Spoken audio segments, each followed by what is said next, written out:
Hello, నేను miss రావు. ఆంధ్ర కోడలు, కర్ణాటక ఆడపడుచు, ఎక్కడున్నా సరే సంచలనమే. ఏ శాఖను తీసుకున్నా ఆ శాఖలో సంచలనాలను క్రియేట్ చేస్తూ ఉంటారు, సంచలనాలని ఆవిడ నమోదు చేసుకుంటూ ఉంటారు. రక్షణ శాఖ మంత్రిగా ఉన్నప్పుడు సర్జికల్ స్ట్రైక్ పాకిస్తాన్ మీద చేసి ఒక పెద్ద సంచలనంగా ఆ డిపార్ట్మెంట్ నిలిచింది రక్షణ శాఖ. ఇప్పుడు ఆవిడ ఆర్థిక శాఖ మంత్రిగా ఉన్నారు. ఆర్థిక శాఖలో అనేక రకాల మార్పులు మనం చూస్తున్నాం. జిఎస్టీని చూసాం, నోట్ల రద్దును చూసాం, తర్వాత లేటెస్ట్గా చూస్తే జిఎస్టీని 4 స్లాబుల నుంచి 2 స్లాబులకి తగ్గించడం చూసాం. ఇవన్నీ ఒక సంచలనం అయితే ఇప్పుడు మరొక సంచలనాన్ని ఆవిడ లీక్ చేశారు. ఏంటనంటే రాబోయేటువంటి రోజుల్లో ప్రభుత్వ రంగ సంస్థలను ప్రైవేట్ పరం చేయబోతున్నాము, అందులో కూడా బ్యాంకుల్ని ప్రైవేట్ పరం చేసే అవకాశాలు ఉన్నాయని చెప్పి సంచలనమైనటువంటి లీక్ ఆవిడ ఇచ్చారు. ఒకప్పుడు ఇందిరాగాంధీ జాతీయం చేశారు, నేషనల్ బ్యాంక్స్ని జాతీయం చేసి వాటిని ప్రభుత్వ రంగ సంస్థలుగా గుర్తించి వాటికి కొంత గ్యారంటీ ఇవ్వడం జరిగింది. కానీ ఇప్పుడు వస్తున్నటువంటి ప్రభుత్వం, ఇప్పుడు ఉన్నటువంటి నరేంద్ర మోడీ గారి ప్రభుత్వం, ఆ రోజు ఇందిరమ్మ గారు చేసినటువంటి ఏదైతే జాతీయం చేశారో ప్రభుత్వ రంగ సంస్థలు ఉన్నాయో, అనేక ప్రభుత్వ రంగ సంస్థలు ఏర్పాటు చేశారో అవన్నీ నష్టాల్లో ఉన్నాయి కాబట్టి వాటిని ప్రైవేట్కి అప్పచెప్పాలి అనేటువంటి ఒక ఆలోచన ఈ ప్రభుత్వం చేస్తుంది. దానికి సంబంధించినటువంటి లీక్ నిర్మలా సీతారామన్ గారు ఇవ్వడం జరిగింది. సరే, ఎక్కడ ఇచ్చారు, ఆవిడ ఏం చెప్పారు అనేది నేను ఖచ్చితంగా న్యూస్ చూపిస్తాను మీకు. అయితే ఇప్పుడు ఈ ప్రభుత్వం చేస్తున్నటువంటి ఆలోచన కరెక్టా లేదా తప్ప అని అంటే, ఇందిరాగాంధీ గారు ఎప్పుడు చేశారు బ్యాంకుల్ని నేషనలైజ్, ఎప్పుడు చేశారు జాతీయం, ఎప్పుడు చేశారు అని అంటే ఎప్పుడో ఆవిడ హయాం 70s చేశారు.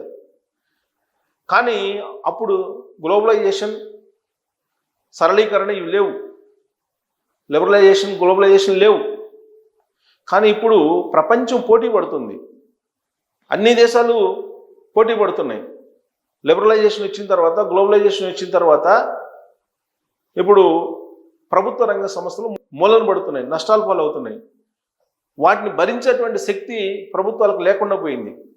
దానికి కారణం ఏంటంటే గ్లోబలైజేషన్, అలాగే లిబరలైజేషన్.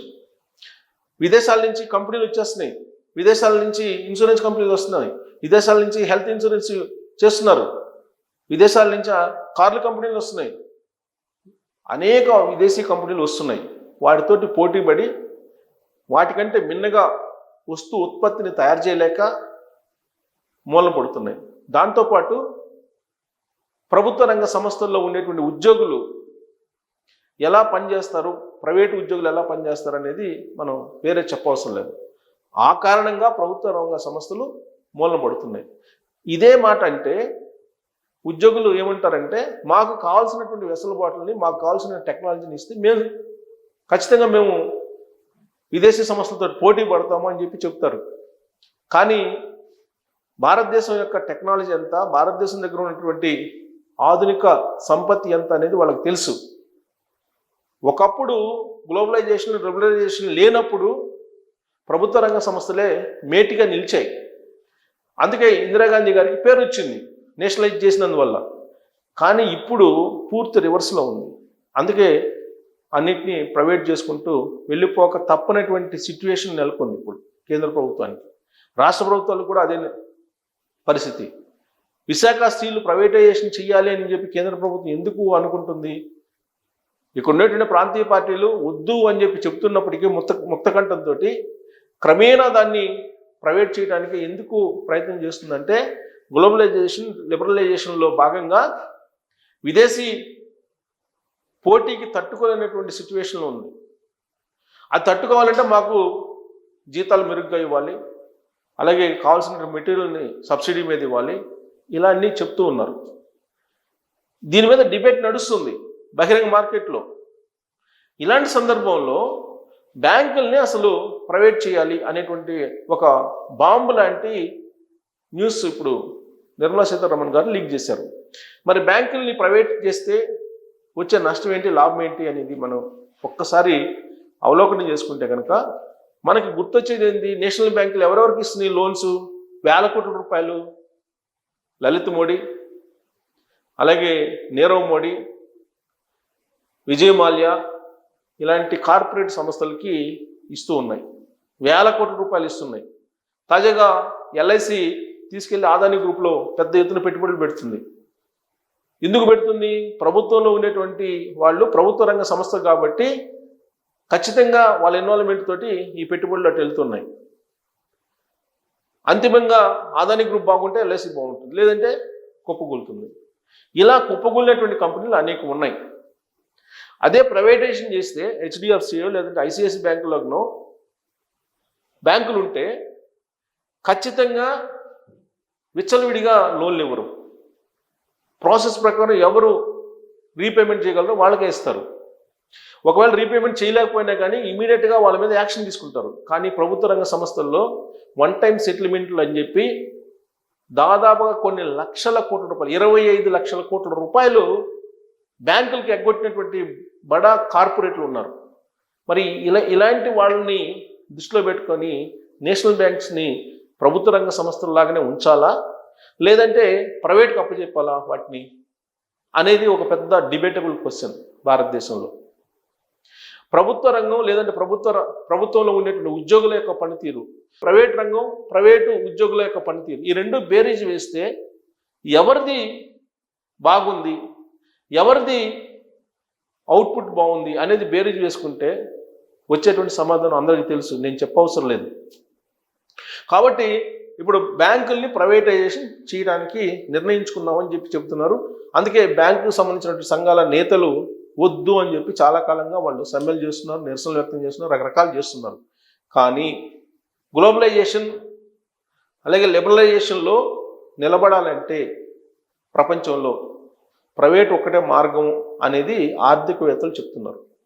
ప్రభుత్వ రంగ సంస్థలు వైట్ ఎలిమెంట్స్ లాగా మారుతున్నాయి. దానికి కారణం అక్కడుండేటువంటి సిబ్బంది, అక్కడుండేటువంటి యాజమాన్యం.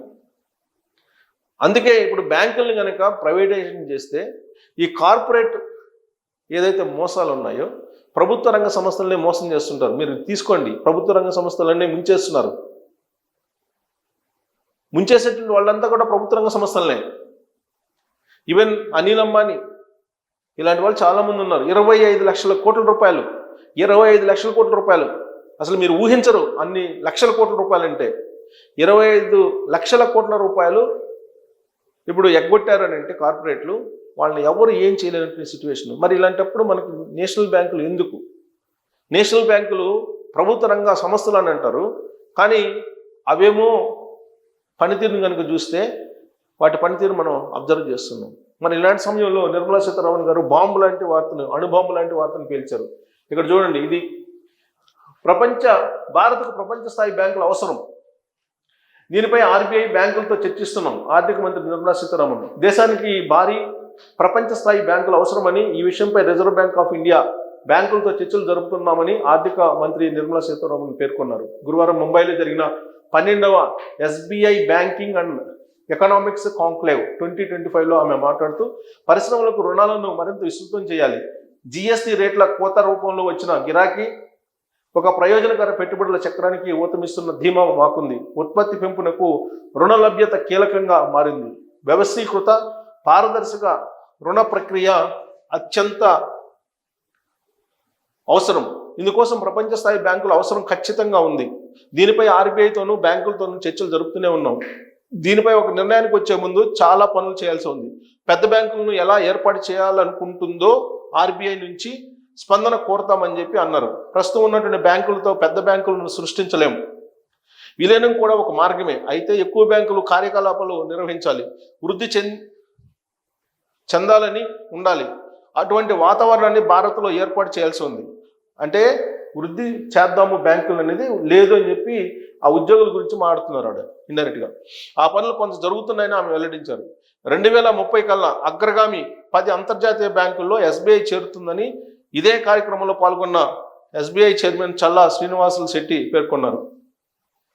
ఇది యాక్చువల్గా ఆవిడ చెప్తున్నారు ఇండైరెక్ట్గా బ్యాంకులు ప్రైవేటైజేషన్ చేస్తుంది.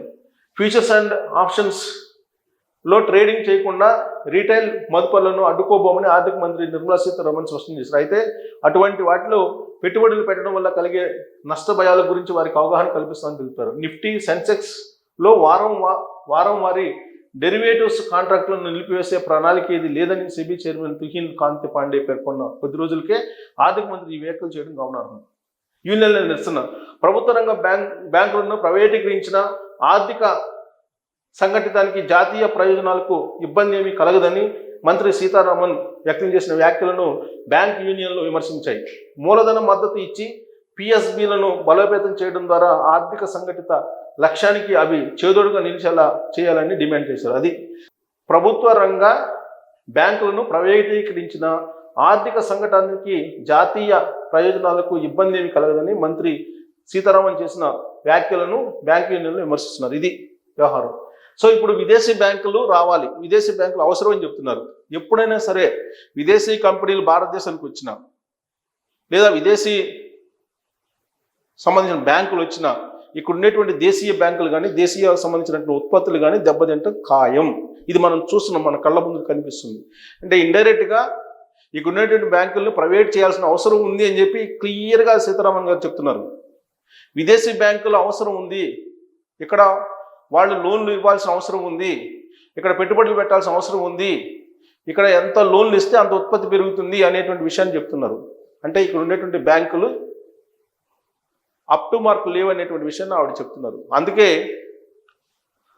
విదేశీ బ్యాంకులు వస్తే స్వదేశీ బ్యాంకుల యొక్క పరపతి పోతుంది, స్వదేశీ బ్యాంకుల పనితీరు ఎలా ఉంటుందో మనకు తెలుసు. అదే విదేశీ బ్యాంకులు వస్తే వాళ్ళ యొక్క పనితీరు ఎలా ఉంటుందో తెలుసు. కాబట్టి ఒకవైపు ఏమో విదేశీ వస్తువులు కొనొద్దని చెప్తారు ఇదే గవర్నమెంట్, ఇదే నరేంద్ర మోడీ గారు, ఇదే నిర్మలా సీతారామన్ గారు. విదేశీ వస్తువులను కొనుగోలు చేయొద్దు, స్వదేశీ వస్తువులను కొనుగోలు చేయండి, మేక్ ఇన్ ఇండియాని ప్రమోట్ చేయండి అని చెప్తారు. మరోవైపు ప్రైవేట్ బ్యాంకుల్ని అలాగే విదేశీ బ్యాంకుల్ని విదేశీ కంపెనీలని భారీ ఎత్తున ఆహ్వానిస్తున్నారు. మరి ఏ దిశగా భారతదేశాన్ని ఇప్పుడున్నటువంటి మోడీ గారి ప్రభుత్వం తీసుకెళ్తుంది అనేది మీరు కామెంట్ చేయొచ్చు. Thank you.